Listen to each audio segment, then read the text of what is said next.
Well, my friends, it's another day that ends in Y because Michigan has picked up not one, but two more huge recruits for the 2026 recruiting class. We'll get into it in just a second, but first, I just want to say, wow, thank you so much for the last two videos have just blown up. Really appreciate everybody who's stopping by the channel. You know, I like to give Ohio State fans a lot of crap, but hey, we like to have fun with you. What can I say? I mean, there's been a lot to make fun of lately. But that being said, we do appreciate you guys stopping by the channel. Like to talk a little bit of trash on here. If you're not subscribed, go ahead and do that. We're only 2 subscribers away from 1,300. Oh my goodness, that's amazing. But really appreciate everybody who's stopping by and hanging out. That's it's just a lot of fun. A lot of fun talking some football, even though I have been talking an inordinate amount of trash to Ohio State fans lately. And for that, I do not apologize. But I do kind of want to lighten up on you guys a little bit because you guys are kind of going hardcore in the comments again on that last one. But I understand it. The title was absolutely clickbaity, and it was for that reason. It was to kind of, I knew somebody was going to freak out about it, and it's just kind of funny. But it's football, so whatever. If it were about politics, maybe I'd think it was icky. Whatever. But like I said, it is, in fact, another day that ends in Y because Michigan has picked up two huge recruits in the class of 2026. First off being 4-star offensive tackle Malachi Lee. He has committed to Michigan. I believe he picked the Wolverines over, I don't want to say because I'm going to get it wrong and I can't remember off the top of my head. So I will think about that. But then the second one is class of 2026 linebacker Markel Dabney has flipped his commitment from Southern Methodist to Michigan. He had been committed to the Mustangs since May 13th. This was kind of a random pickup. They didn't know that they were going to get this one because he was committed to SMU for quite some time. Well, I guess about a month and a half or so. Excuse me. All right. A little bit of gas from the Waterloo. My bad. But this is the first linebacker commitment in the 2026 class for Michigan. The only crappy thing, they were looking at possibly getting another defensive recruit here, this elite 2026 cornerback Kerry Adams.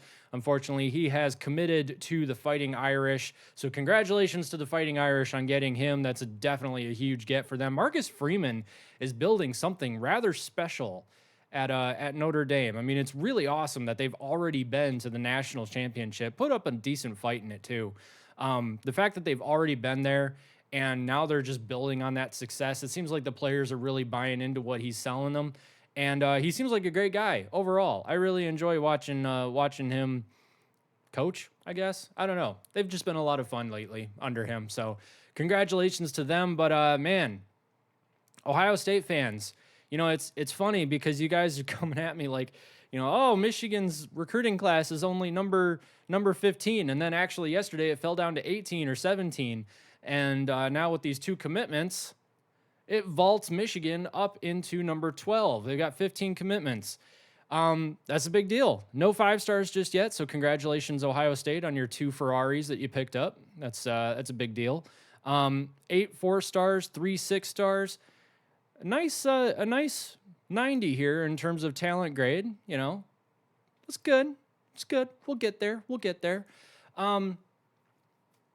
The 2 players committing, obviously, being Markel Dabney, and I immediately forgot the other one, Malachi Lee. That's his name.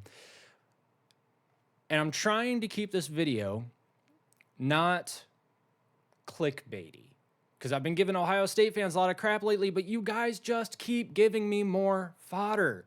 You just keep giving me more fodder. So let's go through some of these comments because they're kind of funny. Dear Michigan, you have bragging... this one's not funny. This one's actually all right. Dear Michigan, you have bragging rights as much as I hate to say it. I'm a true Buckeye that loves to hate Michigan. Let's admit it. There's no better rivalry than Ohio State versus Michigan. Respect here. Preach. I love it. I'm going to give you a like on your comment. Elliot Howard 4623. You're welcome back at any time. Oh, Gregory Rapier 7332. They are really going to be in shambles when the hammer drops in Ann Arbor at around 3 p.m. on a cold November day this season. So, if you couldn't beat Michigan's worst team since the Brady Hoke era, And I say that with a lot of love and respect for Kurt Campbell, Davis Warren, all of those offensive players, Samaj Morgan, Colston Loveland. What in the world makes you think that you're going to beat Michigan this year? And I'm not saying you won't. I'm just saying what makes you think that you will. And why are you going so far as to say, oh, it's going to be the hammer. You're going to destroy us. You were supposed to destroy us last year. And in fact, you had your best chance at destroying us last year. What happened? I had one comment. One guy said, oh, Will Howard had a concussion. All right. I can't fault you at that one. Ooh, my nose is itchy. Sorry. I can't fault you at that one. It kind of looked like he did, yeah. That's because Michigan basically gave him the concussion. I mean, that was a heck of a hit that he sustained. Yeah, I'll give it to you. Maybe he did. It kind of seemed like he did. He definitely wasn't seeing the field like he normally would. Maybe that's why Ohio State's offensive game plan kind of stuck more to running the ball. I mean, they ran up the middle a lot, and they really shouldn't have. They really, really shouldn't have. So maybe that's why they did it, though. But that's also why they lost. So that kind of makes it seem like Ohio State's kind of one-dimensional. And now this year, I mean, they've got a new quarterback coming in, and I won't give him any crap because so does Michigan. Michigan's got a new quarterback coming in. I'm just saying, I think maybe you probably shouldn't be so confident or so cocky, especially since you had no business losing that game last year. You really didn't. And you still did. Every Michigan fan knows we start slow and finish strong in recruiting. This is par for the course. Yes, that is absolutely correct. Michigan, and this is why I think it's hilarious that this happens every offseason. This is kind of what I talked about in the last video. This happens every single offseason where people say, especially Ohio State fans, oh, Michigan's recruiting class is freaking 18, 19, whatever. Let's see, what was Michigan's 2021 recruiting class? 13. That's actually probably one of their better ones. Let's go back to 2020. I think this one wasn't bad either. 10. That's actually not bad either. Let's see. 19. 19 was 8. I am actively disproving my own point. This is hilarious. 2025. Number 6. All right. So apparently Michigan has had some pretty good recruiting classes. But that's the thing. It's the funny thing about it. Here we go. All right, 2018, Michigan finishes with 22. All right, that's not great. But then 2018, 2019, 2020, 2021, that 2018 class were seniors in 2021. And they beat Ohio State, and that was the number 20 recruiting class. So Michigan can beat Ohio State with bad recruiting classes. Ohio State had the number 2 class that year, guys.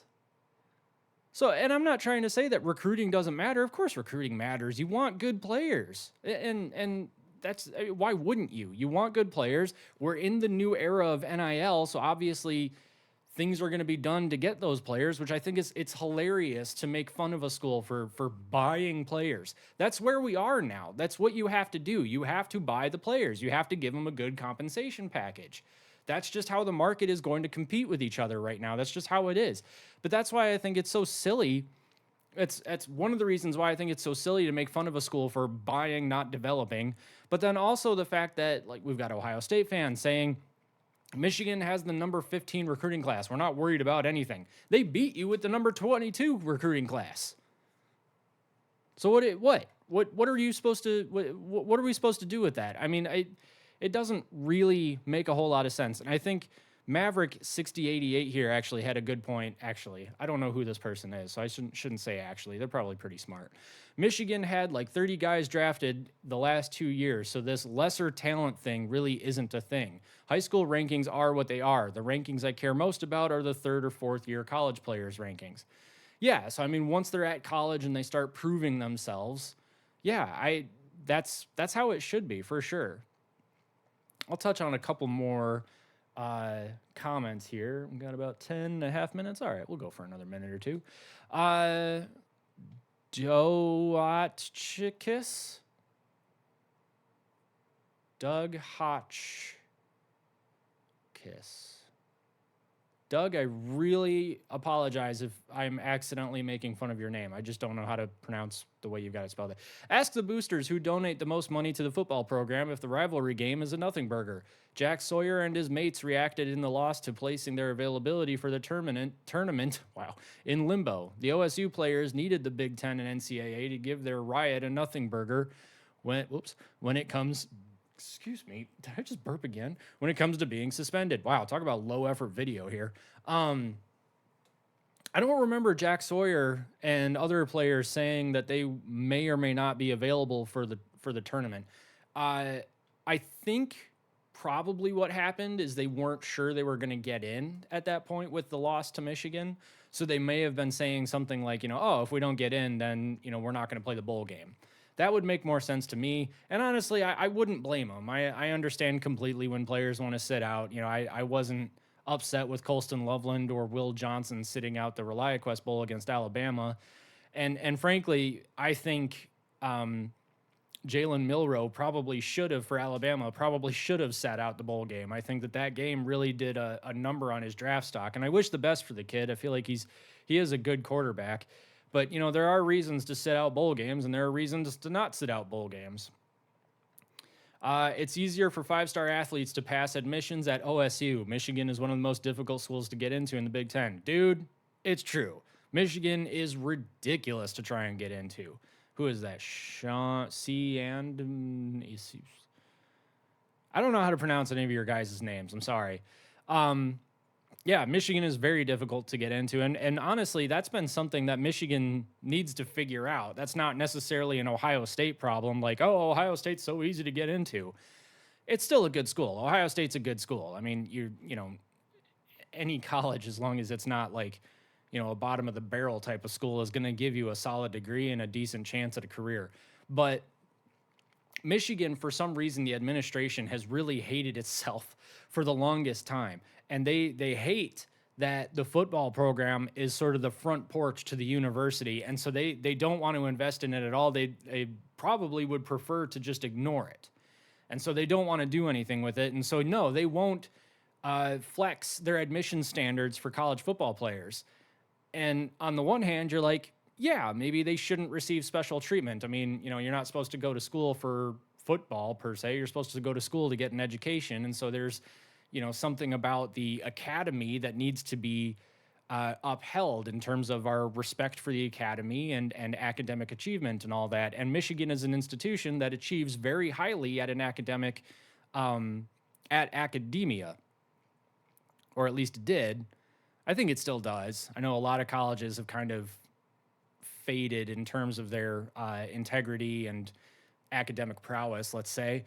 But we are in a new world where football is very important. It is a couple $2 billion a year industry, college football is, and Michigan needs to adapt to those types of things. I think it makes it easier for them now that NIL is coming in, and Michigan can kind of buy some of those players that maybe back in the day they weren't going to get. I know they took one of these guys, I think it was Malachi Lee, was being recruited by Texas and Alabama and Penn State. I mean, we're pantsing the SEC for recruits now. We've taken a couple from Alabama too, which is incredible. But this is the last point I'll make, is that I think Michigan is probably going to benefit really well from NIL. It's just the academic standards are really, really high. And so maybe that's actually played in Ohio State's benefit in terms of signing some of these 5-stars. I'm not saying 5-stars are stupid. I'm saying that they're focusing on football. And why shouldn't they? They're incredibly talented. I don't think that you should be able to go to college and get a football degree per se. But if you're good enough to be a 5-star, chances are you'll probably get to the NFL. And hey, good on you. Go for it. Michigan's a tougher school to get into. It is what it is. Should Michigan lower their academic standards? I don't love it, but maybe there should be some flexibility for the football players. I don't know.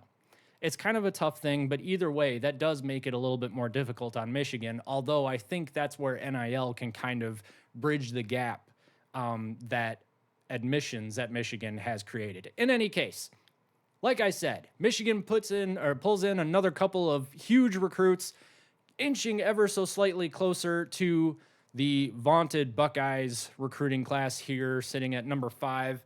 USC, inexplicably still at 1, probably just because of the sheer volume of I shouldn't say that. They've got 19 4-stars. All right. I won't say any crap about USC. That's a good class. Notre Dame coming in hot. They've actually got better quality players even, but USC's got the 5-star and just higher volume. So Georgia remaining up there. God only knows why Texas A&M just sucks. I mean, they don't do anything with their phenomenal recruiting classes, but maybe it's all that oil money down there in Texas. I don't know. Ohio State sitting pretty with the number 5 class. You know, we'll see what they can do with it. I don't think they're going to be the ones to drop the hammer on Michigan. No one's not going to drop the hammer on Michigan. The NCAA's, I mean, in terms of this Connor Stallions nonsense, the NCAA is likely just to give Michigan a couple $1 million fine, probably somewhere in the neighborhood of 20 is what I've heard. And that's really going to be it. And then Ohio State, you know, if you want to take the opportunity, you drop your own hammer on Michigan, you got to be good enough to do it. And for the last 4 years, you just haven't. And I don't mean any crap by it. That's just the truth. In any case, I'd love to know what you guys think actually about Michigan's admissions. Has Michigan admissions been causing Michigan problems in recruiting? And do you think NIL is going to help that for Michigan? Do you think, actually, here's the big question. Is Michigan recruiting going to end with a better class than Ohio State? Do you think that that could be the case? I think that that's a possibility. I really do.